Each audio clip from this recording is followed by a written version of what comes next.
Hi everybody and welcome to This Made My Week, a show dedicated to good news and inspiring stories. And today I have two major stories to share with you that totally made my week when I found them online. And the first one is about grandmothers who are helping to solve mental health crises and issues in their communities. And the second one is how redefining how we design our cities and social infrastructures can help us all solve loneliness epidemic. So let's get started. Dixon Chibanda is a psychiatry professor working and living in Zimbabwe. And in 2005, he experienced this tragedy in his life when one of his clients could not afford $15 bus fee to come and see him, so he decided to take his own life. That is when Dixon decided that he needed to have a stronger presence in his community and help more people. And that is how and why he came up with an idea of friendship benches. What that means is that he recruits grandmothers in the community. He trains and teaches them basic counseling and cognitive behavioral therapy principles. And then those grandmothers, they sit in their local communities, near churches, schools, bus stops, and they offer people free of charge support.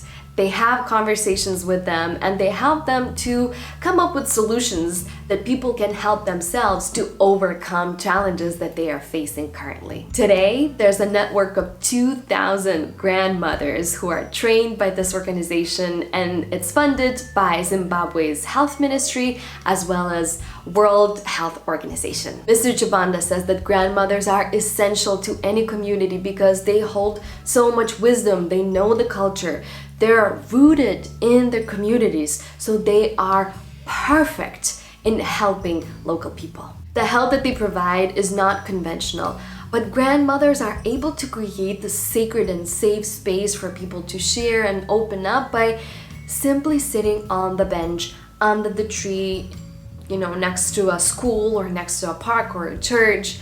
And what I love the most, and I think is so important, is that Mr. Chibanda created this approach, and he emphasizes that they're not using any clinical language. So they don't use words like depression or anxiety, but they use their native words that people can understand and relate to. So it destigmatizes mental health and makes this help and support so approachable to everybody.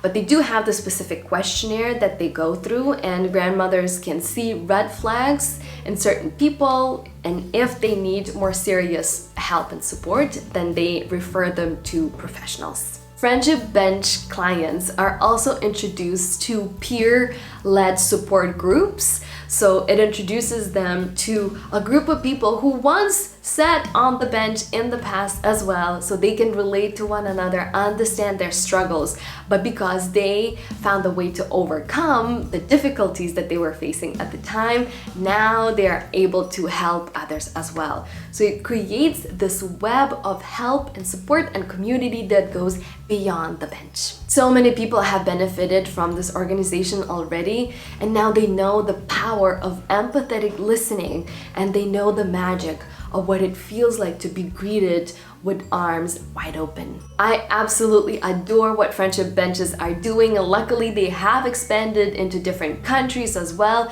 You can become a part of it. Also, you can go to their website and you can donate or become a member as well. All the links are in the description box. And also, I wanted to add that as a person who has been in therapy for over a decade, and as a person who is a life coach and offers similar kind of help and support for people, I am so aware that this is not accessible to many people because it is so expensive.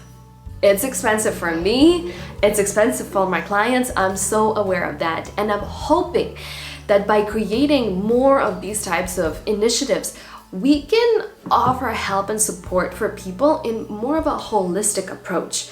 Not to make sure that it's not just on one-on-one basis, not in the clinic, not only for privileged people who can afford it and has the access to it, but that this kind of mental health and emotional support is everywhere. Maybe you will come up with your creative idea how you can be a part of the solution as well.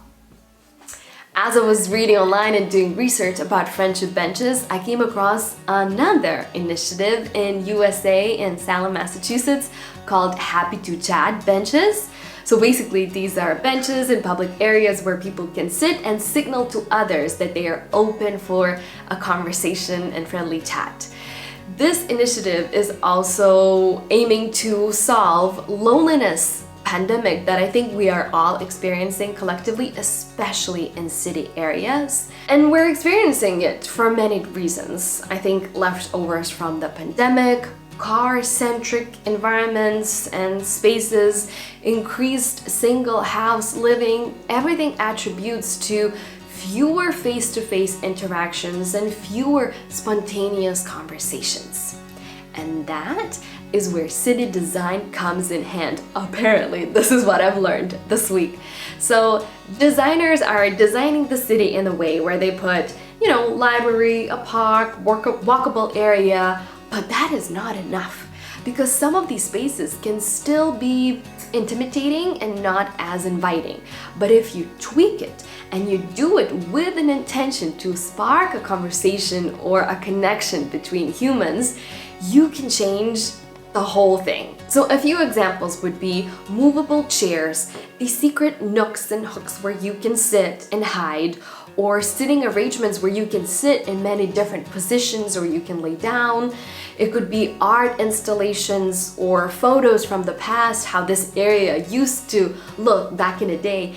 Anything and everything that creates complexity and changes this wide open space that might create some stress, but instead it sparks curiosity and it sparks conversation.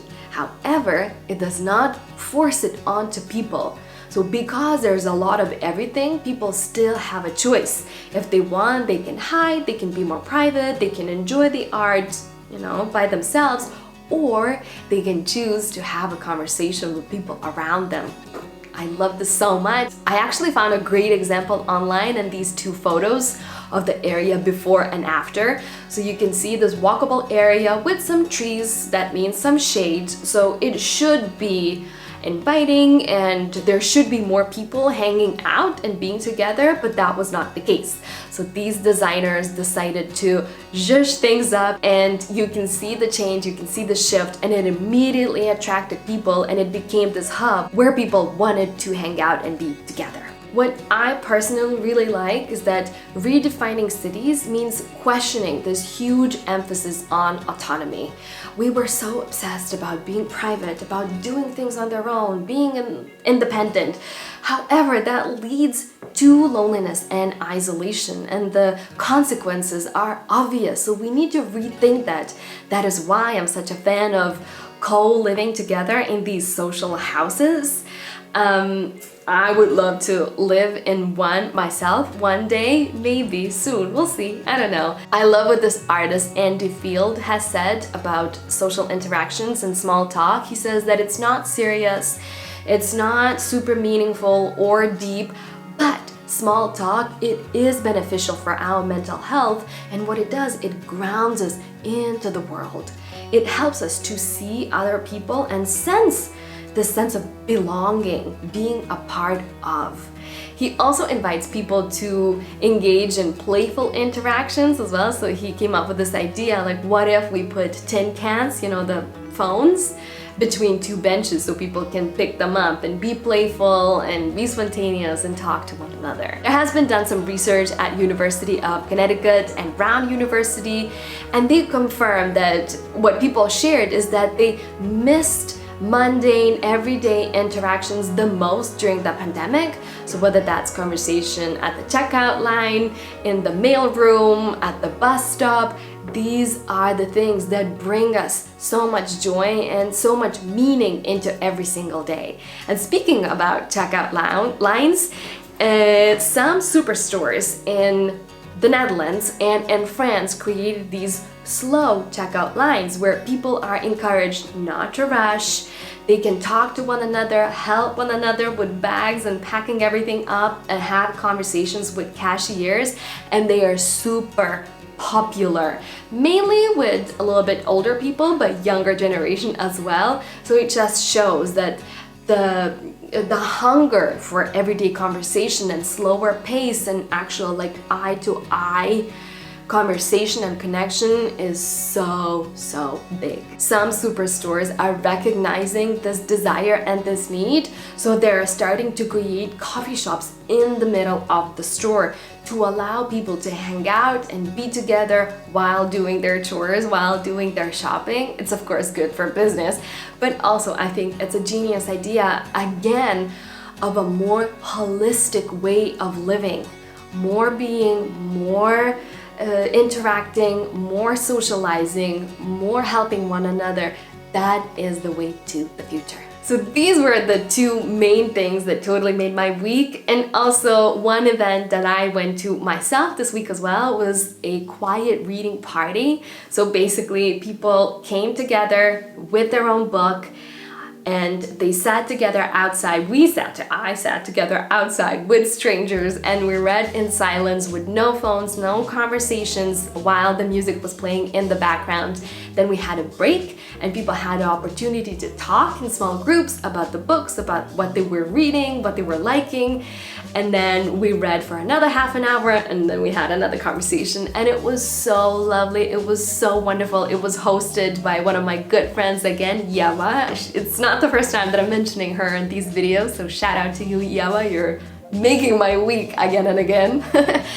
And this way I was able to get so many good book recommendations. I already have a list. I took some photos. I also created an Instagram account where you can see the photos of the books that people were reading that day, so you can go through and get more recommendations as well on Instagram. There will be more quiet reading parties in the future, so follow them on Instagram or on Facebook to be notified about future events. Come and join my friend Eva, come and join me hopefully as well if I can make it.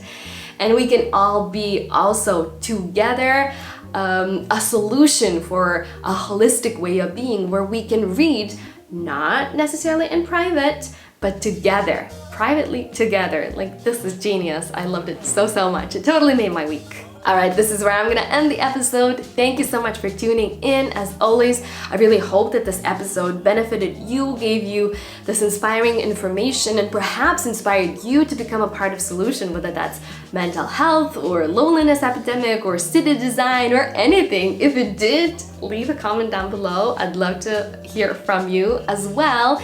If you have a story to share, and if you think that something can make my week or yours week, send me an email and I will share it with everybody. That's it. If you want more good news, go rewatch old videos. There's so much of information, or come back next Wednesday for more. I will see you then. Stay safe and bye.